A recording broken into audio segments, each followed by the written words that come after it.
Even when she was hungry, Katherine wasn't allowed to eat between meals. This family rule was immovable. Fiona, on the other hand, grew up under a different rule, but still with the same effect. In her family, nothing was said out loud, but everyone understood. You didn't ask for food because there might not be enough. Both followed these family rules, which meant both of them were hungry. But it's what they did to solve their hunger that they are ashamed of. Keep listening to hear how their food stories cause weight regain.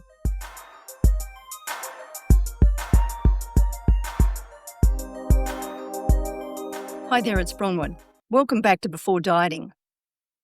If you're new here, this is the podcast where we have blame and shame-free conversations about the real causes of weight regain. It's also where I do my best to put an end to the weight loss myth that all women need to do is to just try harder, as if. Today I'm continuing our series of 10 women's food stories, and in this episode I want to talk to you about Katherine and Fiona and their family food rules. Now, the rules I'm talking about here are not dieting rules or guidelines for better nutrition. These are the food and eating rules that you learned in your origin family. The rules that you didn't or couldn't question, the ones that just became absorbed as normal. And as you'll hear with Katherine and Fiona today, like many women, those rules for food and eating didn't meet their needs. Here's what's interesting about food rules. You don't get to weigh them up and think, yes, this makes sense for me. You would have been 5 or 8 or 12 years of age, and it was the people who fed you that set those rules. Some rules were spoken out loud. For some, all it took was a parent's raised eyebrow to communicate the rule. Some were never voiced, but everyone in the family knew what they were. A food rule that everybody has heard is finish everything on your plate. But there are many, many other rules that are specific to families. What about some other ones like don't ask for seconds or don't be greedy? Again, a reminder, this isn't about blaming parents or carers because they too acquired their rules from someone or somewhere else as well. Nobody gets to escape this. Also, when we put food rules in the right context, they can often make perfect sense. But a rule absorbed at age 7 doesn't come with an expiry date. It doesn't update itself when you grow up, earn money, and you have your own kitchen. It just keeps running in the background, shaping what you eat and how you eat. And most of that happens under the surface without you even realising it. So this is where Katherine and Fiona's stories come into it. When Katherine told me her father had a rule of no eating between meals, she thought he wanted his children to come to the table hungry so they would appreciate the food. The only problem was Katherine was a young teenager growing fast, playing sport and every day using up lots of energy. She was expected to wait until the next meal, even if that meant going 5 or 6 hours without eating. She told me she lived with constant hunger during her young teenage years. Now let's include Fiona in this story. Her food rules were different, but her life was very similar. In her family, nothing was said out loud, but everybody understood the rule, you didn't ask for food because there isn't enough. On the outside, both girls were obeying these rules. They ate what they were given, they didn't ask for more, but both of them were hungry. Whether that be physically hungry or just needing some comfort food, you can't stop eating just because there's a rule. So both of them found ways around it. And what that looked like was sneaking and stealing food, stealing money and spending it on things to eat, trying to get to eat at friends' houses. They would take whatever was available to get rid of their hunger. And this is where the shame cuts in.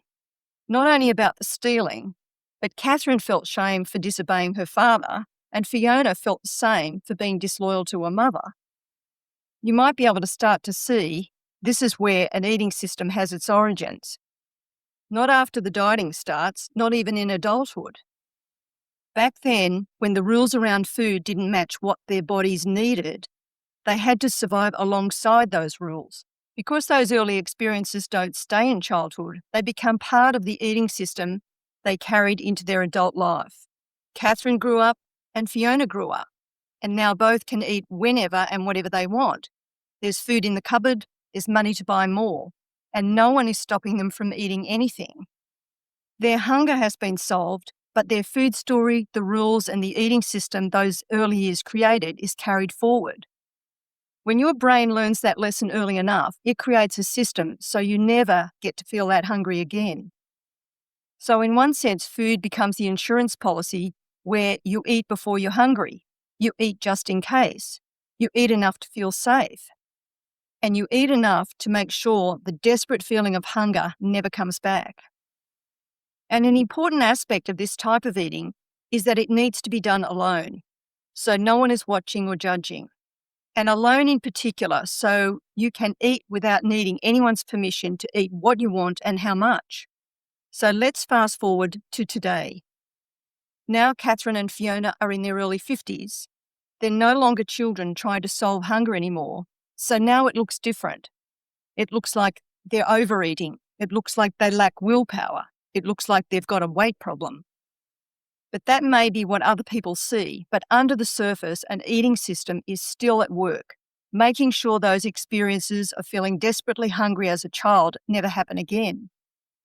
What happened with Katherine and Fiona are some of the reasons I spend so much time telling women's food stories.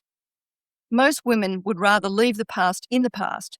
They want to write a new food story, one where they eat for health, to feel comfortable at their body weight, and aren't constantly being hijacked by thoughts about food, eating, and weight. And when you hear someone else's story, it's often easier to see what you can't see in your own. We all have blind spots when we're living inside our own history. Other women's stories can help you step outside your own shell and start to understand your reactions with a bit more clarity and hopefully a bit more compassion. Also, when you hear these stories in the right context, you start to see there are reasons for the way you eat now that go much deeper than laziness or lack of willpower. Reasons that make sense once you can finally see them. Because when survival means eating in secret, it changes your whole relationship with food. Food stops being about nourishment. It becomes something you consciously control all day and then lose control with later in the afternoon and night. It's something where you need to eat for relief, but you also shame yourself for it. Most women can follow some diet rules for a while, but when the pressure builds, the system takes over. Not because you don't know what to do, but because the blueprint for this was built a long time ago. And that's why in this work we go back to the food story again and again, because the eating system you have today started at someone else's table. In this episode, I wanted you to see how Katherine and Fiona's early food rules became part of an eating system that keeps running long after the original circumstances have changed. So let's recap on what their stories show. First off, many of the rules driving their eating today came from that origin family and long before the weight gain and dieting ever started. And second, their family food rules didn't align with what was needed, so they both found ways to get food and take care of themselves. But the problem is it left them feeling shamed. And the third thing is their early eating behaviours distilled into an eating system they carried into their adult life. That eating system runs on autopilot, and it is the reason why their weight cycles up and down. This is why knowing your food story and the rules it contains matters, not to blame the past, but to see how the eating system you have now was built. And hopefully by now you might see that knowing your food story is the necessary first step to rewriting a new one. So before you grab another diet, check out the programs I've written that are specific to discovering that food story, its food rules, and the eating system that you might be living with now. You can find everything you need at waitingforhappiness.com.au. Thanks for listening in, and I'll talk with you next week.